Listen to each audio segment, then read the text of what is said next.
നമ്മുടെ സംസ്ഥാനത്ത്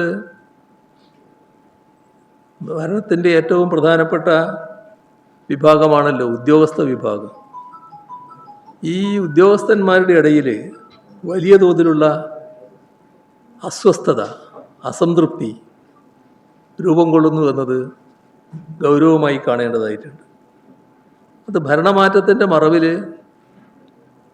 സർക്കാരും ഭരണാനുകൂല സംഘടനാ നേതാക്കളും രാഷ്ട്രീയ താൽപര്യാർത്ഥം മാനദണ്ഡങ്ങൾ പൂർണ്ണമായി ലംഘിച്ചുകൊണ്ടാണ് സ്ഥലമാറ്റം നടത്തുന്നത്. മാത്രമല്ല, വ്യത്യസ്ത രീതിയിലുള്ള പീഡനങ്ങൾ, ഭീഷണി ഇതെല്ലാം തുടരുകയാണ്. സർവീസ് മേഖലയാകെ കടുത്ത അസ്വസ്ഥത ഉണ്ടായിരിക്കുന്നു. ഇത്തരത്തിലുള്ള പ്രതികാര നടപടികളുടെ ഭാഗമായി പല ജീവനക്കാരും അതിന് ഇരകളാവുകയാണ്. അതിൻ്റെ ഭാഗമായി ജീവൻ പൊലിയുന്ന ദാരുണമായ സംഭവങ്ങളും ഉണ്ടായിട്ടുണ്ട്. ഇപ്പോൾ ചൊക്ലി ഫാമിലി ഹെൽത്ത് സെൻ്ററിലെ സി ദീപാലേഖ അവർ പല സ്ഥലമാറ്റങ്ങൾക്ക് വിധേയായി എന്നാണ് പറയുന്നത്. സ്ഥലമാറ്റത്തെ തുടർന്ന്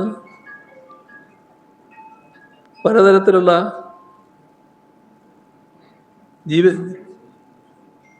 ജീവനൊടുക്കുന്ന ഹൃദയാഘാതമാണ് ദീപലേഖയ്ക്ക് സംഭവിച്ചത്. അവർ കുഴഞ്ഞു വീണ് മരണപ്പെടുന്ന അവസ്ഥയുണ്ടായി. മറ്റൊരു പരാതി ഇതിൻ്റെ കൂട്ടത്തിൽ വന്നത് കാസർഗോഡ് സീനിയർ ക്ലർക്ക് ആശാരത അവർ ആത്മഹത്യ ചെയ്യുന്ന നിലയുണ്ടായി എന്നും ആക്ഷേപങ്ങൾ ഉയർന്നിട്ടുണ്ട്. പരിയാരം മെഡിക്കൽ കോളേജിലെ സീനിയർ ഡോക്ടറാണ് കെ വി രാധാമണി. ദശാബ്ദങ്ങളായിട്ട് ജോലി ചെയ്യുന്നവരാണ്.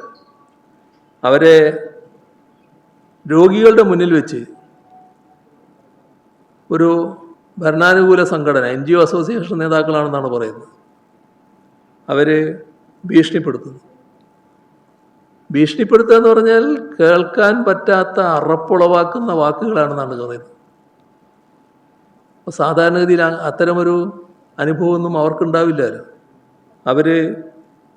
അവർക്ക് ഹൃദയാഘാതമുണ്ടാകുന്നു.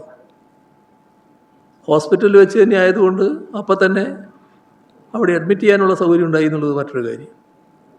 പക്ഷേ എത്ര ഹീനമായാണ് പെരുമാറുന്നത്.